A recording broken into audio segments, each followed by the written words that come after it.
apa Anda melihat vaksin berbayar ini, Dr. Daeng? Begini, jadi kita pengalaman vaksinasi ini sudah lama ya. Sebelum COVID pun kita sudah ada kegiatan vaksin rutin yang kita sebut dengan imunisasi.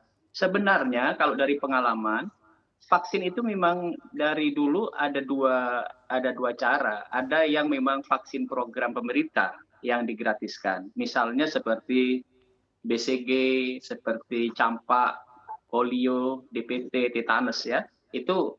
Memang program pemerintah memang diproduksi oleh Bio Farma, BUMN, kemudian dibeli oleh pemerintah, dalam hal ini Kemkes, disebarkan ke puskesmas sampai ke posyandu. Dan orang yang datang ke puskesmas, ke posyandu, itu diberikan secara cuma-cuma gratis. Itu yang pertama. Yang kedua, memang selama ini ada vaksin yang mandiri, bayar sendiri. Misalnya untuk vaksin hepatitis, vaksin flu, vaksin untuk kanker serviks ya, itu mandiri, memang juga diproduksi oleh Bio Farma, BUMN, tetapi kemudian itu diakses oleh saudara-saudara kita yang merasa butuh ya, yang membutuhkan, dan itu disebarkan lewat rumah sakit ya, swasta, klinik swasta, itu diakses dan masyarakat yang datang ke situ dibeli.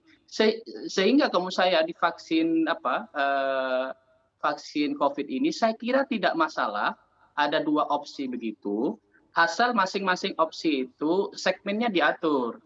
Yang segmen gratis, yang sudah jadi program pemerintah, targetnya harus tetap, yang 181 juta, itu harus tetap, dan itu diperuntukkan untuk yang prioritas, ya, tenaga kesehatan, pelayan publik, TNI, Polri, bahkan mungkin kawan-kawan kita yang masuk kategori tidak mampu, PBI.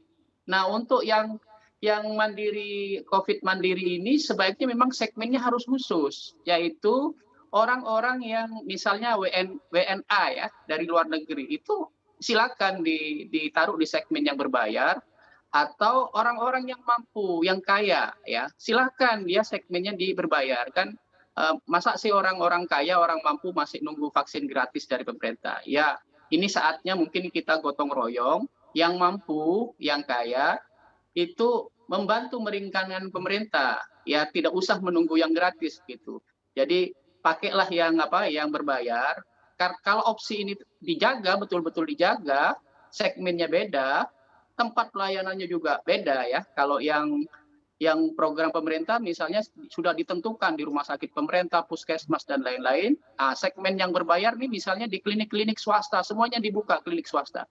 Ini justru kalau diatur seperti ini akan mempercepat proses vaksinasi. Kalau vaksinasi lebih cepat, maka pencapaian herd immunity juga akan lebih cepat. Ini menguntungkan untuk segera mengakhiri pandemi.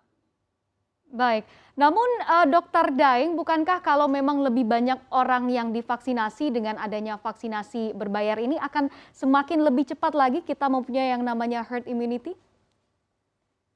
Iya, betul. Jadi memang kita harus atur seperti itu, ya, karena ini bermanfaat untuk lebih mempercepat. Akan tetapi tadi kita perlu atur segmennya dan tempat pelayanannya agar yang program pemerintah yang gratis, yang sasarannya 181 juta itu dijamin tetap berjalan dengan baik, dengan lancar. Yang vaksin yang mandiri yang berbayar ini justru menjadi penambah begitu untuk mempercepat. Nah, kalau diatur begitu, saya yakin ini akan efektif mempercepat vaksinasi yang seperti Mbak Monika sampaikan dan cepat mencapai herd immunity. Untuk informasi lebih lengkap dan berita terkait, klik link yang ada dalam deskripsi. Dan jangan lupa untuk install aplikasi CNBC Indonesia di App Store dan juga Play Store. Jangan lupa subscribe ya.